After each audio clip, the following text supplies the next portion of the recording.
Baik, bismillahirrahmanirrahim. Alhamdulillah. Okey. Hari ini episod yang ketiga, Kisah di Sebalik Tirai, dalam podcast Kisah di Sebalik Tirai dengan bertajuk Hidup Ini Keras. Saya Ustazah Maria Saya Ustaz Afif. dan podcast ini dibawakan oleh AR Academy SG, Learn Learn the the Easy Easy Way. Way. Ya, Masya Allah. Dah boleh nampak? Dah boleh nampak? Dia dah synchronize ya gitu. Alhamdulillah. Dia dah 3 kali ni, kira kan dah biasalah Dah kena sikit. practice, Dah make kena perfect. practice makes perfect. Betul. So, Alhamdulillah hari ni minta maaf saya kena lay back sikit. Pinggang tak apa nak baik. So, maklum lah kan. Kita sebulan sekali benda-benda macam tu kan. So, macam itulah kisahnya. So, kita tengah mencari sebenarnya sponsor-sponsor untuk nak belikan sofa baru. Tak adalah. Okay, baik, bismillah. Bila kita tengok balik kisah di Sebalik Tirai, hari ni tajuk dia tentang hidup ini keras. Bila kita sebut tentang hidup ini keras, berbeza dengan kalau kita relatekan dengan kawan-kawan kita yang berada di sebalik tirai kan, hidup mereka sangat keras kerana mereka kena harungi pelbagai cabaran, pelbagai onak dan duri dalam hidup tu, tak Ustaz? Betul. So sebagai seorang Muslim, kita nak kena tahu bahawa hidup ni bukan hanya hidup ini keras, sepatutnya keras yang macam mana kan. Betul.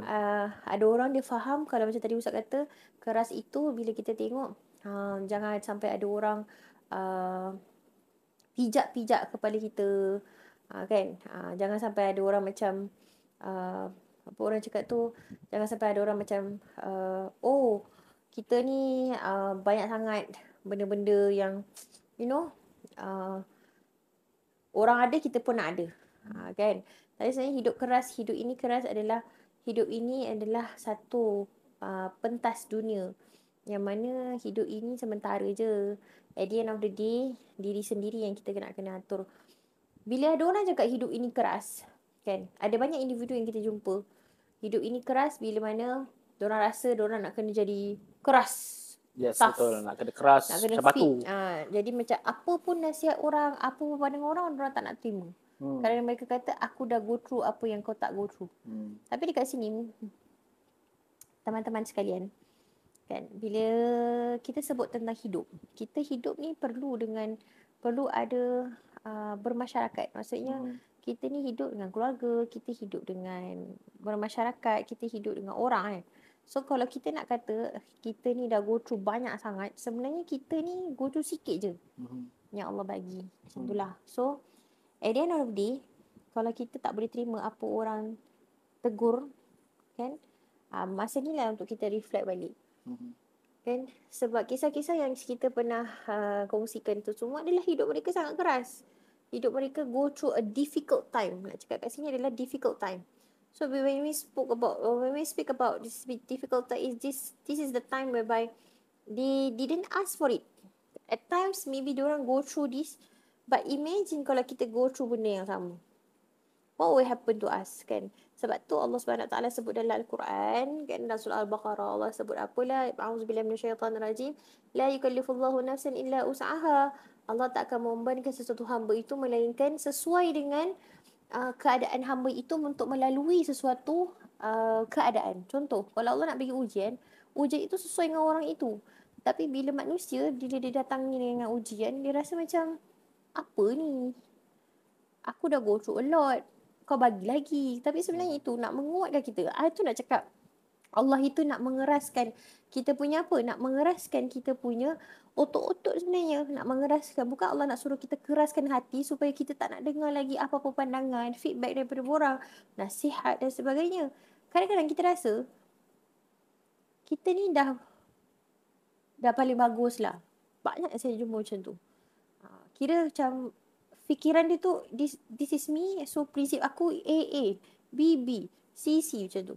Tapi sebenarnya teman-teman rahmati Allah Subhanahu Wa Taala, when we sebut tentang orang-orang seperti ini, mungkin mereka dah terlampau banyak benda yang mereka lalui sehingga kan mereka dah tak sanggup lagi nak masukkan dengan agenda-agenda orang-orang yang bermuka-muka di dalam hidup mereka.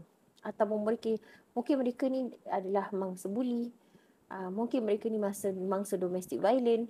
So dengan ini mereka tak nak jadikan perkara yang lalu tu, diorang jadikan perkara yang lalu sebagai satu pengajaran supaya mereka ni ke depan untuk menjadi orang yang lebih keras.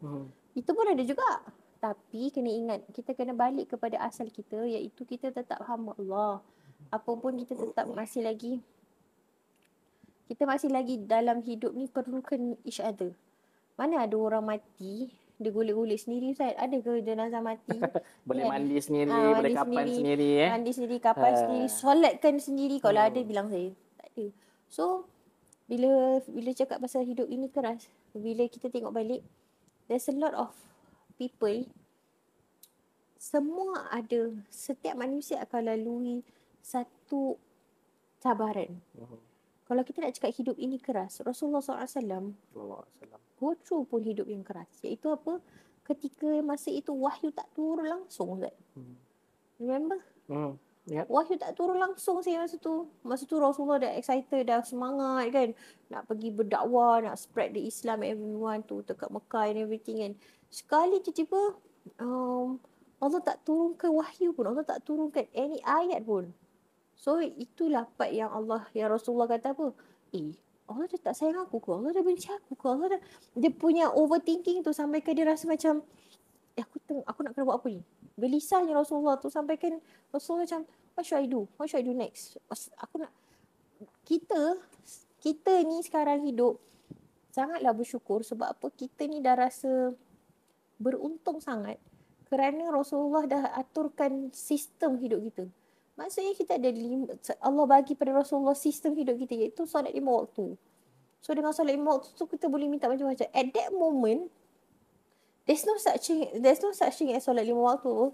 So just imagine macam mana Rasulullah nak call upon Allah, nak ask Allah.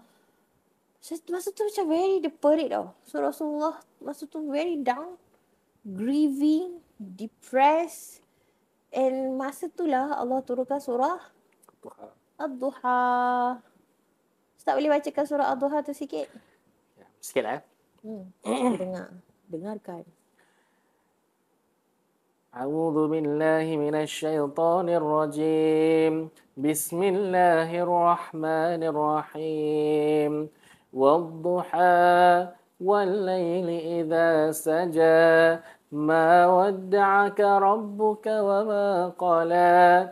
وللآخرة خير لك من الأولى ولسوف يعطيك ربك فترضى ألم يجدك يتيما فآوى ووجدك ضالا فهدى ووجدك عائلا فأغنى فأما اليتيم فلا تقهر وأما السائل فلا تنهر وأما بنعمة ربك فحدث صدق الله العظيم.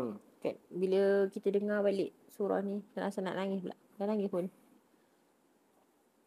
At that moment, bila Rasulullah rasa Allah tu dah, there's no place to turn kan masa tu lah. Tapi bila Allah turunkan dengan Allah bersumpah demi waktu duha. So ini part yang kita nak kena kata hidup kita keras sebenarnya kat sini. Demi waktu duha kita go through siang kita, malam kita kerja siang hari, kita kerja, ada yang kerja shift malam dan sampai ada yang buat 2-3 kerja dalam satu masa.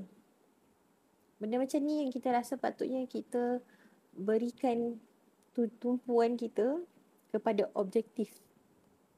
Kenapa kita diciptakan? Kerana Allah SWT dah firman dalam Al-Quran yang bermaksud, dan tidaklah aku menciptakan manusia dan jin itu melainkan untuk beribadah kepada-Ku. Betul, beribadah, hanya menghambakan diri kita kepada Allah Subhanahu Wa Taala. At this time, let's pause for a while. Bila you all rasa hidup ini keras, which part of your body actually yang keras, yang betul-betul trigger ataupun betul-betul membara, ataupun yang you rasa macam bila kita sebut hidup ini keras, which part of your body that reacts first? Macam mana tu Asal? Macam mana? So kan tengah duduk relax kan. Think for a moment, wish mana yang hidup itu keras. So kalau ustaz rasa yang sebelah mana? Mana part of your body? Any part of your body? Sorry Tak apa. Dia kalau for me lah kalau cerita pasal hidup ni keras ni, orang banyak akan relate kepada hati sebenarnya. Kan dia katakan macam keras ni maksudnya nak kena immunkan diri daripada panggil apa macam sikap-sikap yang panggil apa negatif daripada orang-orang luar. Ada setengah orang yang mungkin dia nak cuba untuk menjatuhkan kita. Kan dalam kita bekerja mesti akan ada orang-orang yang perangai dia macam gitulah. Dia tak ada kerja lain, dia nak panggil apa membuatkan hidup kita ni macam sengsara lah. Bagi dia itu satu kebahagiaan untuk dia. So bila orang kata hidup ni keras ni, kita nak kena panggil apa? Ni kira-kira pandangan saya sendirilah. Hidup ni keras ni maksudnya kita nak kena kuatkan hati supaya apa-apa sahaja orang usaha untuk nak menjatuhkan kita, kita boleh bangun balik. Itu bagi saya lah. Hidup ni nak kena keras. Maksudnya hati tu nak kena kental. Macam gitu. That's the word. Tapi kan teman-teman rahmat Allah Subhanahu Wa Taala, bila kita tengok balik, bila kita cakap hidup ini keras, sebenarnya kita yang actually memberi tekanan pada hidup kita. Di mana dalam Islam tak suruh pun kita kena hidup tu keras. Allah suruh kita usaha untuk jadi hamba yang baik, usaha untuk tunaikan amanah kita dengan terbaik, usaha untuk menjadi masyarakat, ayah, ibu dan sebagainya, apa pun status kita dengan terbaik. Allah tak suruh kita, Allah tak pressure kita. Nampak tak kat sini? Bila ayat kedua datang dalam surah Ad-Duha tu, Allah sebut apa? Your Lord has not taken leave of you, O Muhammad, nor has detested you. Apa maksud detested kat sini? Detested tu maksudnya tak menguji. Detested. Kenapa jadi detested? Ni. Oh, maksudnya meninggalkan lah. Maksudnya macam dia tak tinggalkan. Macam gitu. Kan? Mengabaikan. Ya. So dekat sini kalau kita tengok, subhanallah. Sekejap Subhanallah. Kalau kita tengok, subhanallah, Allah punya baik tu sampaikan, Allah kata apa dengan Rasulullah?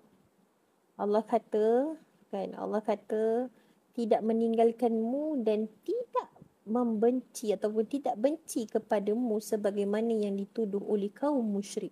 Dekat sini orang nak cakap, bila tak datang wahyu kan, itulah, memanglah kau tak betul. Sama juga macam kita. Bila ada kita buat sikit kesilapan, orang akan ingat segala-galanya. Ataupun bila plan itu tak go so well, kan, orang yang tukang plan tu yang selalu akan kena. Betul. Tapi dekat sini, hidup kita sebenarnya, Allah nak cakap, tak ada benda yang sempurna. Sebab itu kita tak boleh sebut sebenarnya hidup ini keras. Sebab apa? Sebab bila kita cakap hidup ini keras, kita yang bagi tekanan yang sangat berat dekat diri kita. Kita tak go with the flow. At the end of the day, yang stress apa? Kita. Lepas tu bila orang buat kat kita, kita kena bangun. Memang betul. Tak ada masalah. Biarlah orang buat 1001 benda pun pada kita, tetapi itu tidak membuatkan kita menjadi seorang yang kurang bersyukur, kurang merasakan keihsanan Allah Subhanahu Wa Taala. Betul. Itu bukan requirementnya untuk nak masuk syurga. Itu bukan requirement sebagai seorang hamba. Sebab itu bila kita sebut tajuk, bila ustaz kata hidup ini keras, saya terus sebab dah terlampau ramai yang gunakan terma tersebut. Betul, dia jadi kebiasaan orang kita pakai. Jadi bila dah jadikan macam tu, dia jadi satu dosa lah. Doa.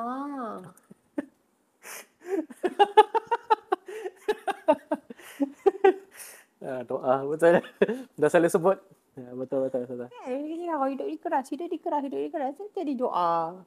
So bila jadi doa, that's where dalam kita doa, selalunya Allah bagi. Kan? Betul. Ada orang selalu sebut kan, hasil demi Hasil. hasil demi hasil. Kalau hasil demi hasil tu kita faham lah maksud apa, macam kita usaha demi untuk mencari halal kan rezeki tersebut. That's okay. Tapi kalau hidup ini keras, Allah tak sebut pun which part of dalam hidup ni keras. Mana parts of cerita-cerita Rasul yang kita tengok keras? Tak ada. Betul. So berbalik juga kepada cerita ayat surah Ad-Duha tadi, ayat yang kedua. Bila kita sebut bila ayat kedua cerita how Rasulullah feel kepada ketika tu wahyu tak turun, sama juga macam kita. Maksudnya bila kita doa, bila kita usaha-usaha, macam jalan tu tak tunjuk dengan terang. Tak, jalan itu tak ikut kita ataupun tak ikut kita plan. Tapi Allah nak cakap apa? Allah tak pernah tinggalkan kita pun.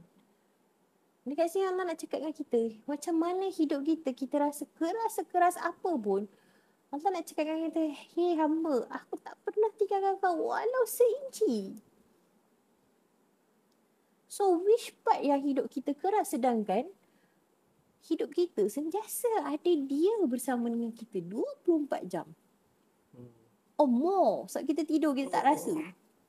So dekat sini kita sambung dengan ayat yang nombor 3. Ayat ketiga cakap apa?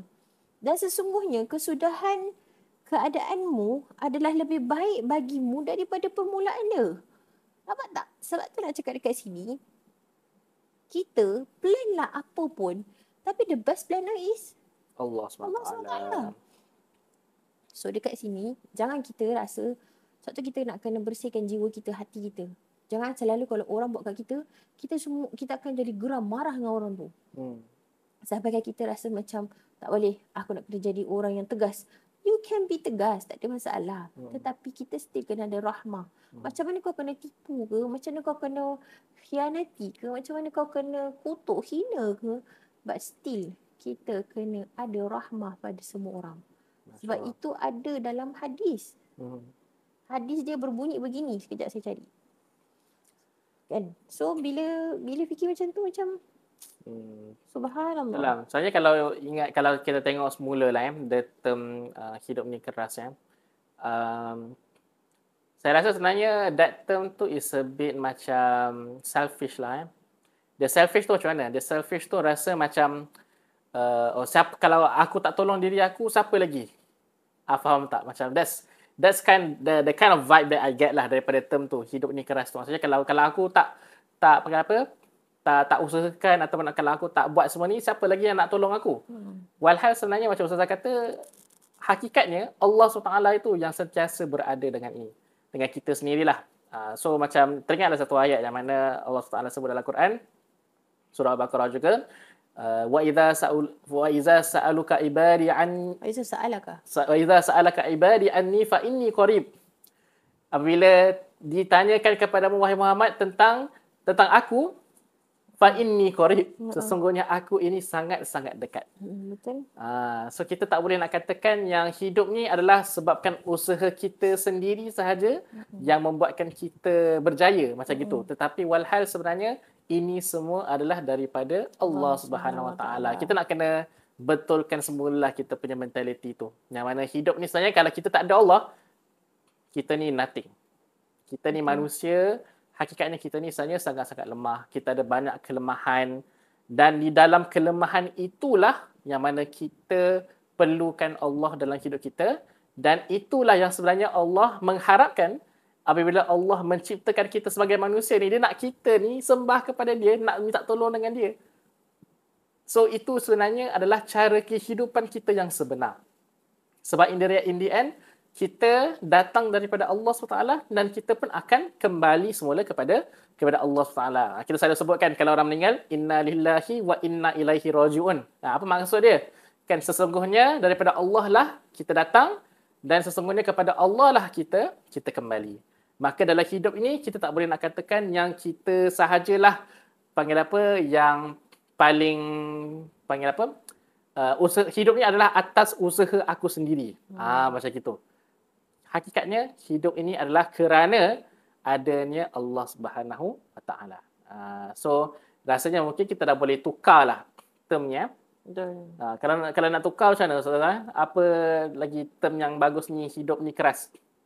Kita tukar hidup ini kerana Allah SWT. Betul.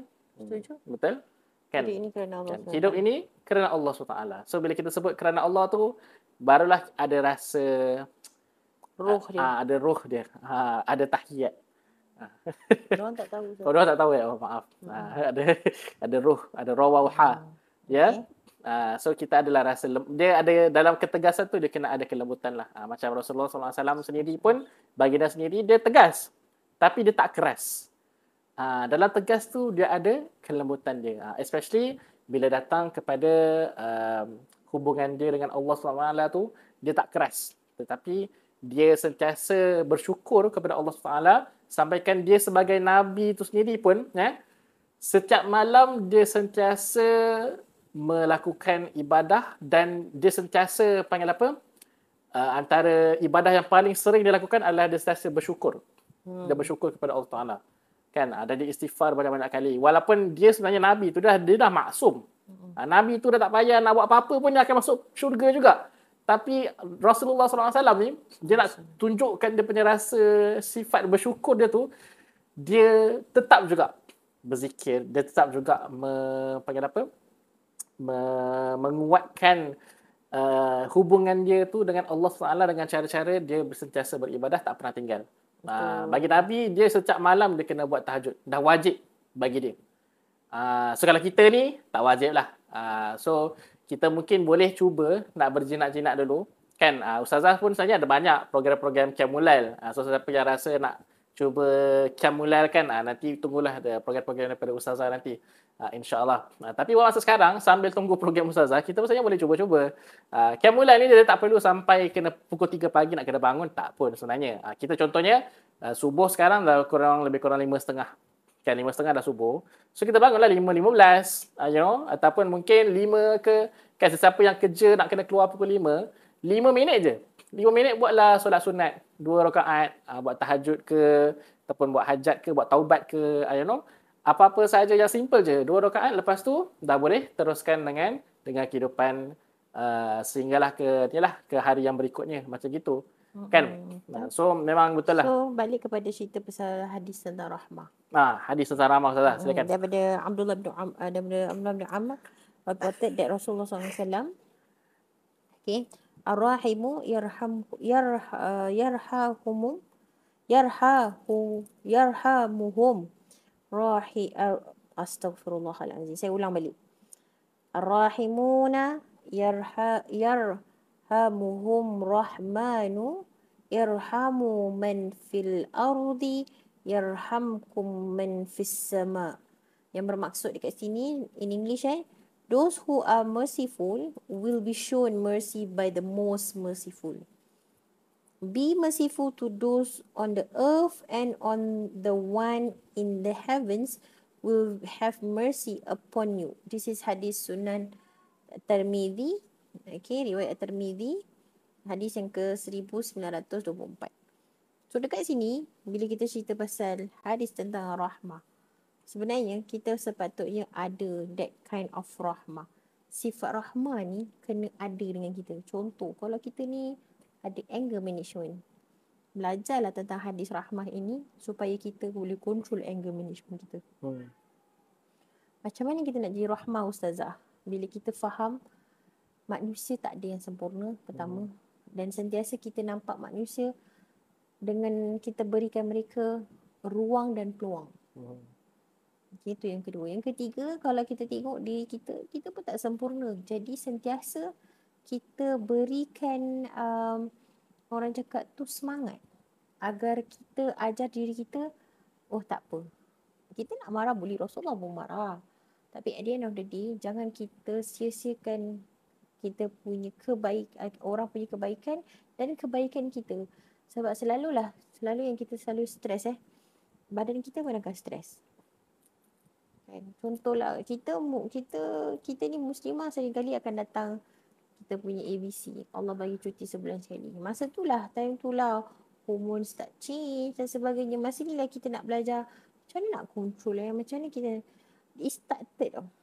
Bila dah started, kalau rasa nak tumbuh boleh kan. Tapi bila fikir balik, ini adalah satu masa untuk kita kawal. Belajar mengawal sebelum kita dikawal. Kan? Siapa yang mengawal kita nanti dia nafsu kita, syaitan dan sebagainya. Benda-benda macam ni, anasir-anasir yang tak baik. At the end of the day, kita jadi manusia. Kita nak kena jadi orang yang sentiasa dalam keadaan yang tenang.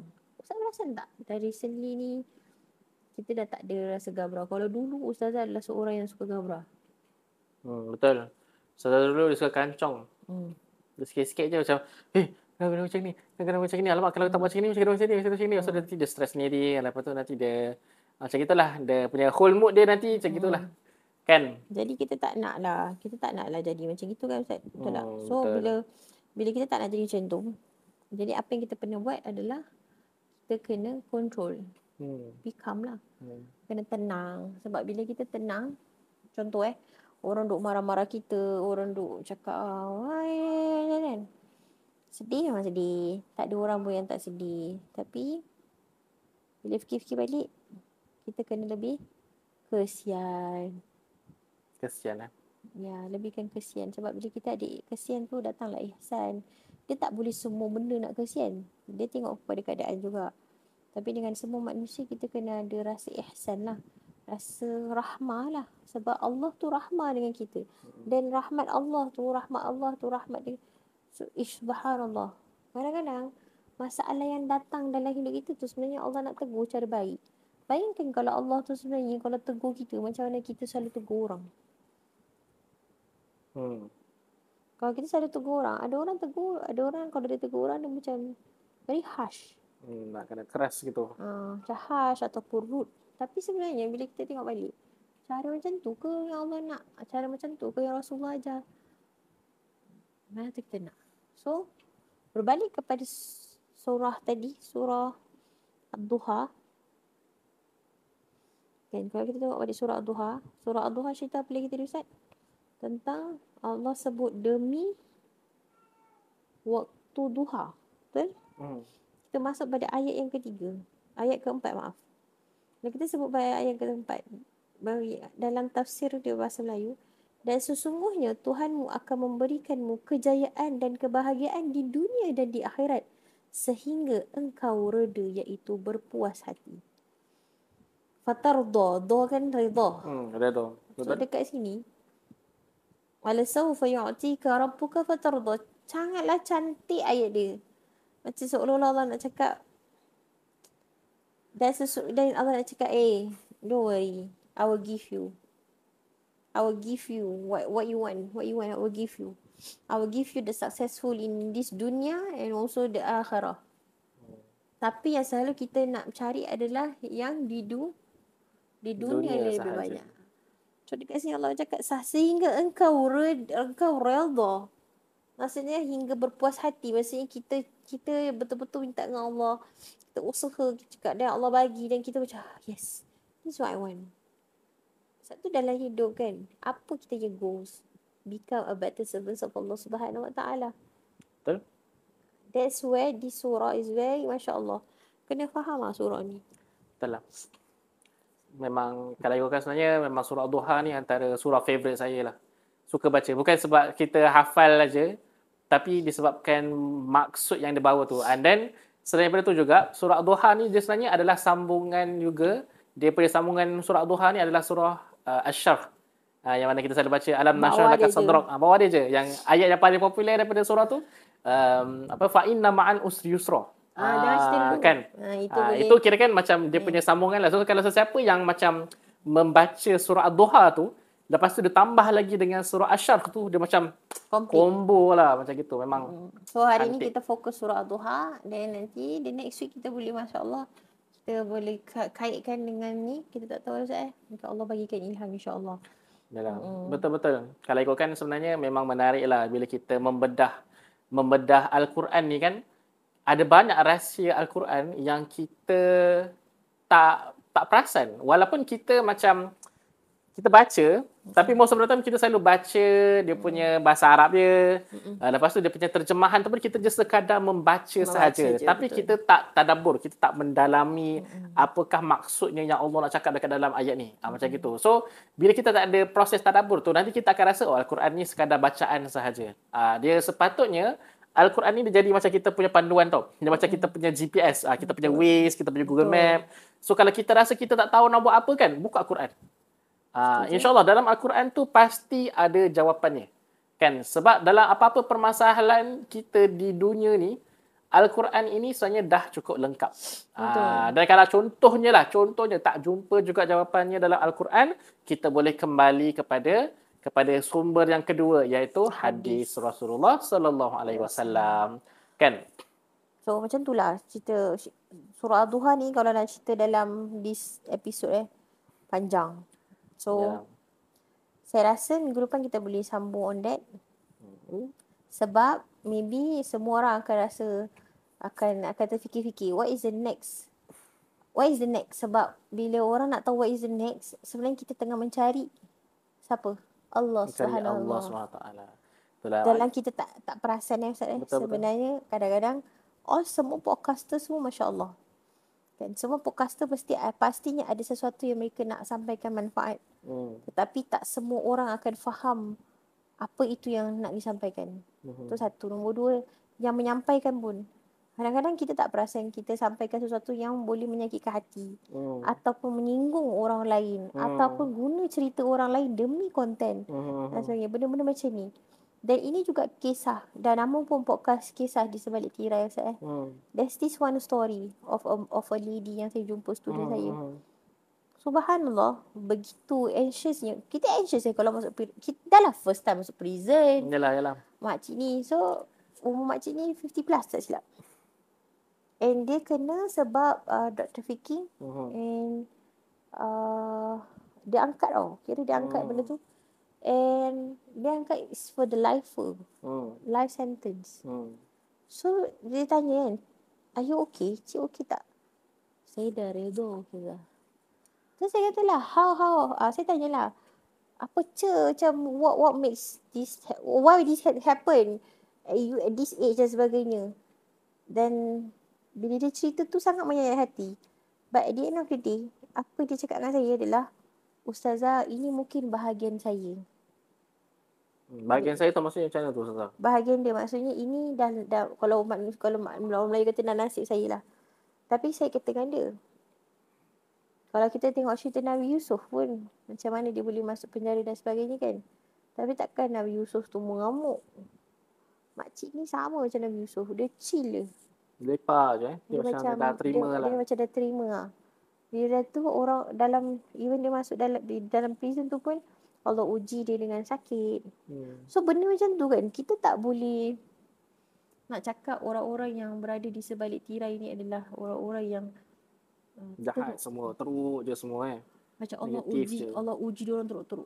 Kadang-kadang orang-orang yang ada a few people yang kat dalam sebenarnya tak ada apa-apa pun.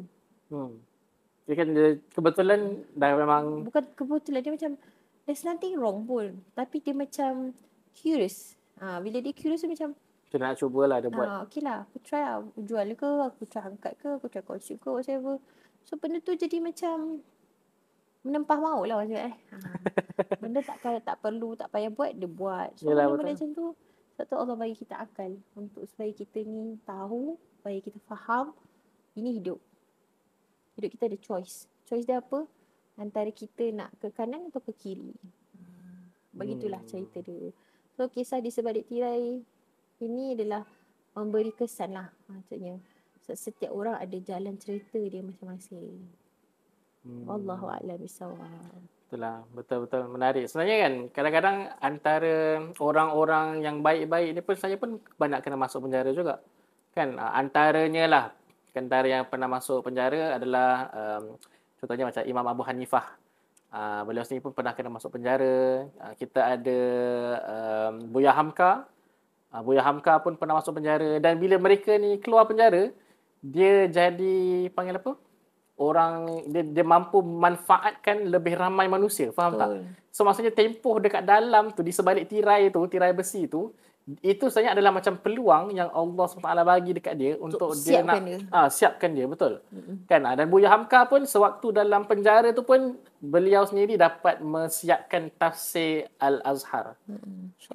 Tafsir Al-Azhar tu antara tafsir yang sangat-sangat bagus untuk masyarakat Melayu kita. Sebab dia, bila dia tulis tafsir tu, dia akan relatekan dengan kehidupan orang-orang Melayu kita dekat sana. Orang-orang Nusantara ni lah. Macam gitu. So memang best. Kalau nak baca tafsir yang menarik, boleh baca tafsir daripada Buya Hamka. Boleh cubalah. So maksudnya kirakan ada setengah orang dia fikir, oh kirakan kalau aku masuk penjara tu, itu adalah tempoh yang buruk lah bagi aku. Kan? Tapi, if we look at it in another perspective kan, kalau tidaklah Buya Hamka tu masuk dalam penjara, tak adalah tafsir Al-Azhar tu. So sebenarnya kita boleh gunakan kita punya pengalaman dekat dalam tu as a stepping stone untuk kita jadi lebih baik. Sebab kita dah tahu macam mana dekat dalamnya dan macam mana situasi dekat dalam tu. Dan bila kita dekat dalam tu, kita dah tak ada gangguan-gangguan luar dan sebagainya. There's a lot of time for us to reflect dan sebagainya. Kan? Tapi malangnya Ustazah, ramai juga antara orang-orang kita ni, dia tak dapat benda tu. Kira kan macam bagi dia, masuk penjara tu macam apa ya, ada orang kata lah, masuk penjara tu dapat tempat berteduh percuma, dapat makan percuma dan sebagainya. So dia macam dia tak kisah dah keluar masuk tu, kira kan dah jadi kebiasaan. Kan? So macam mungkin apa nasihat Ustazah untuk orang-orang yang ada mentaliti macam gini? Berbalik kepada apa tujuan hidup dalam dunia. Itu paling penting. Sebab at the end of the day, Allah akan tanya, apa yang kau buat dengan usia, umur yang aku berikan padamu. Masya Allah. So kalau kita nak cakap, lah ya Allah, aku kecil lah macam tu lah. Itu tu tak sempat lagi Allah nak sebut apa-apa, nak balas balik, malaikat dah rembat dah. So benda-benda macam tu lah. So at the end of the day, kita yang tentukan diri kita, kita yang berikan yang terbaik untuk diri kita, dan janganlah kita berkeras dengan diri kita. Kita hidup lillahi ta'ala, and kita hidup kerana Allah, demi Allah dan dengan Allah. Lillahi ta'ala, ilallah, lillahan, ma'allah wa ilallah. Apa dia? Minallah, ma'allah, ilallah. Lillahi kerana Allah. Wa ma'allahi bersama wa ilallah. Maksudnya apa? Lillahi, kita hidup lillahan, kerana Allah, demi Allah. Ma'allah, bersama dengan Allah. Wa ilallah, kita akan balik kepada Allah. Masya Allah. Wallahu a'lam bisawab. Masya Allah. Memang Ustazah punya sharing hari ni lebih mendalam. Saya rasa macam makin episod ni macam makin mendalam je Ustazah punya sharing dia. Dia rasa macam ya Allah, apalah dosa aku hari ni ya Allah, kan Ustazah dah ingatkan aku ni, tak kan. Adalah, kita sama-sama ingatkan Ustaz. Macam gitulah kan. Yalah, tapi kadang-kadang kita ni manusia kan. Macam walaupun kita kata kita ni ustaz, kita ni ustazah, kita pun ada dosa-dosa kita juga. Kita ni manusia juga. So kadang-kadang memang kita tak boleh nak katakan kita ni sentiasa sempurna. Kita cuba yang terbaik untuk menjadi sebaik mungkin. Tetapi in the end kita nak kena faham sebenarnya bukan the end result yang Allah carikan. Hidup ni bukan kita nak dapatkan the end result. Tetapi Allah sekadar nak tengok sejauh mana kita nak berusaha untuk nak mendekatkan diri kita dengan Allah SWT. Betul. Macam gitu. Sebab macam itulah. Bila tengah-tengah cakap macam ni, teringat kawan-kawan yang dekat dalam kan. Teringat student-student dekat dalam. So macam itulah. So nasib kita, bukan nasib lah, maksudnya di mana tempat yang Allah letakkan kita, di situlah sebenarnya Allah nak ajarkan kita tentang apa itu kehidupan. Dan janganlah kita berkeras dengan diri kita sehingga kita tak berikan peluang langsung pada diri kita. Sebenarnya orang-orang yang suka marah, suka kata, kau tak tahu apa yang kita lalui dan sebagainya, sebenarnya dia tidak pernah memaafkan diri. So bila you tak pernah maafkan diri you, at the end of the day, apa yang you buat kalau tak kena ke tak kena dengan your plan, you akan marah. You marah, actually you marah kat siapa? You marah kat Allah Subhanahu Wa Taala. Allah. So bila you marah kat Allah Subhanahu Wa Taala, siapa kita sih nak marah Allah? Kan? So dekat sinilah peluangnya kita nak faham dan ambillah ikhtibar hikmah ini daripada setiap yang berlaku dalam hidup kita. Betul. Wallahu a'lam bissawab. Wallahu a'lam bissawab. So rasanya kita dah boleh sum up lah ya. Kita punya podcast pada hari ini yang mana tagline hidup ini keras ni saya tak munasabah lah sebenarnya. Kita nak kena tukar. Hidup ni bukan keras. Hidup ni Rahmah. Rahmah. Betul. Ataupun nak buat hidup ni kerana Allah. Dua-dua pun boleh kan. Mudah-mudahan apa yang dikongsikan pada hari ini bermanfaat dan harapnya kita ni jangan terlalu keras dengan diri kita. Kita nak kena ada rahmah dalam diri kita dan mudah-mudahan dengan sifat rahmah itulah dapat membuatkan kita menjadi seorang hamba yang lebih bersyukur dan juga semoga kita juga dikurniakan rahmah daripada sang pemberi rahmah iaitu Allah Subhanahu Wa Taala insya-Allah.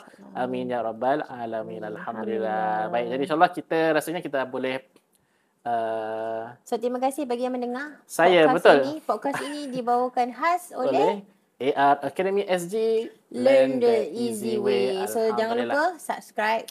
Yes, untuk sesiapa yang dengar kita dekat YouTube boleh like dan subscribe kita punya video. Nanti kita akan sentiasa publish kita punya full episode setiap hari Selasa.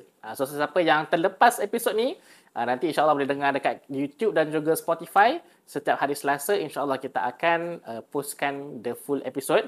Tetapi kalau korang follow kita punya social media, kan nanti insyaAllah kita akan ada clips-clips. Kita ada share lah sikit-sikit parts-parts of the podcast yang mana korang pun boleh juga ambil manfaat insyaAllah. Okay? Baik. So untuk sesi podcast ni kita akan akhiri dulu. Ya, kita jumpa di minggu hadapan. Kita akan jumpa lagi di minggu hadapan insyaAllah. So kita akan akhiri dulu dengan tasbih kafarah dan suratul As. Bismillahirrahmanirrahim. Subhanakallahumma wa bihamdika asyhadu an la ilaha illa anta astaghfiruka wa atubu ilaik. Bismillahirrahmanirrahim. Wal 'asr innal insana lafi khusr illa alladhina amanu wa 'amilus solihat wa tawasaw bil haqqi wa tawasaw bis sabr. Amin ya rabbal alamin. Wabillahi taufiq wal hidayah. Assalamualaikum warahmatullahi wabarakatuh. Baik, terima kasih.